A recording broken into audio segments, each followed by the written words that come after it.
Selamat siang. Kali ini kita kedatangan Asrock lagi ya, Steel Legend B450 milik atau kiriman dari Pak Teddy dari perumahan Bumi Asri Permai, Bekasi ya, Cikarang Utara. Seperti ini ya kirimannya. Oke, kita cek kalau lihat kronologisnya.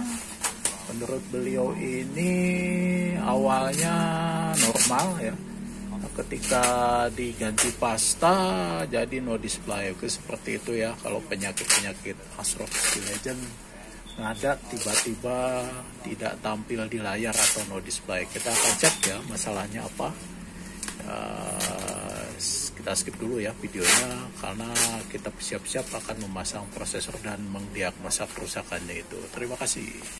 Lanjut ke video yang kedua ya, kita sudah siapkan prosesor. Nah di sini ya prosesor sudah kita pasang hangat saja ya, tidak panas. Kodenya DO. Ya, DO artinya itu memang CPU belum bekerja, dia belum bekerja secara maksimal ya.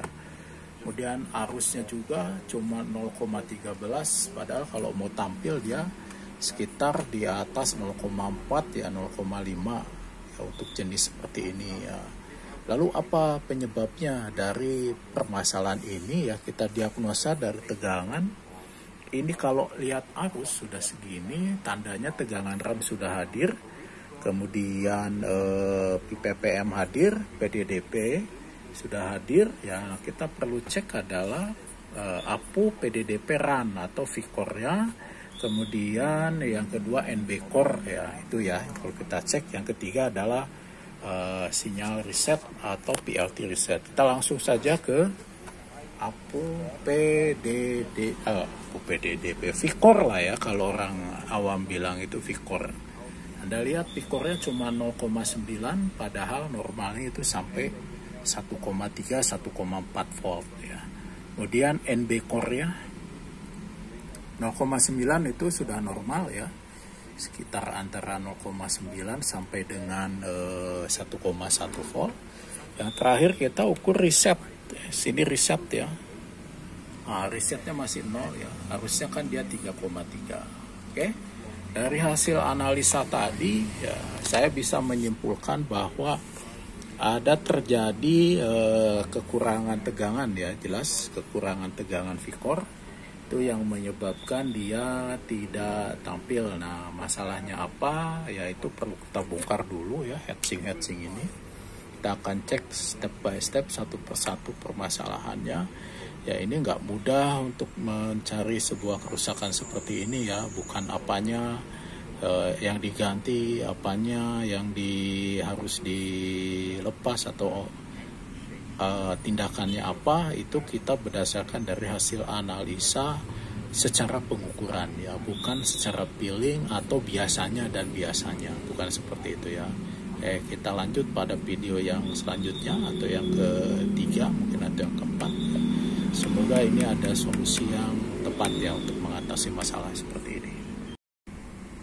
Dan ini hasil perbaikannya ya. Kita lihat arusnya stabil di 0,36, 0,4 ya, bisa 0,5 ampere. Kemudian yang lebih penting masalah utamanya, kalau tadi kita ukur di sini ya. Ini kan terukurnya cuman berapa sih tadi itu? 0,9 ya kalau nggak salah ya. Oke, kan kita coba kita ukur sekarang aktualnya berapa dia. Oke, kita switch lagi. Nah ini ya 1,2, waktu tampil dia nanti 1,4 1,5 ya. Nah ini 1,4 kan. Nah hasilnya ini ya seperti itu ya. Jadi pada saat dia startup atau muncul pertama kali boot, dia itu akan bernilai 1,4 1,5. Tapi kalau udah idle, udah masuk ke Windows, nah biasanya dia turun 1,1, bahkan bisa kembali lagi ke 0,9 volt. Kenapa?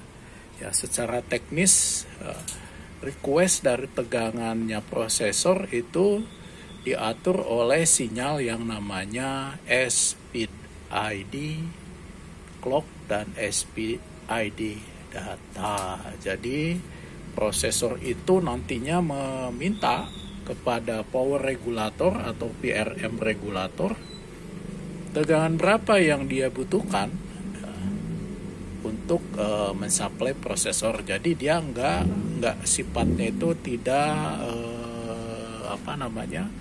tidak berhenti di satu nilai saja. Tetapi untuk startup awal supaya dia boot gitu ya, supaya dia power self test ya, power on self test, dia membutuhkan tegangan di rating antara 1,3 sampai dengan 1,5 volt ya, seperti itu dari hasilnya ya. Oke ya, kita akan tes lebih lanjut berulang-ulang, dan ini sebagai informasi, Mobo ini ternyata pernah lakukan flash BIOS ya. Berarti setidaknya Mobo ini dulunya pernah juga diservis ya. Entah itu karena blank, entah itu karena versi BIOS yang salah ya. Yang jelas pada tindakan ini saya tidak mencoba untuk melakukan flash ulang BIOS ya, karena sebelumnya pemiliknya itu pernah menggunakan, berarti kan pernah tampil ya, dan mungkin itu sesuai dengan prosesor yang dipasang. Pada kali ini kita menggunakan Ryzen 3 2200G ya, hasilnya seperti ini, stabil dia di angka 0,35 0,4 ya. Kalau dia 0,5 ampere, maka tegangan core itu akan naik antara 1,4 sampai dengan 1,5 volt ya. Itu informasinya ya. Semoga bermanfaat ya. Terima kasih. Selamat siang.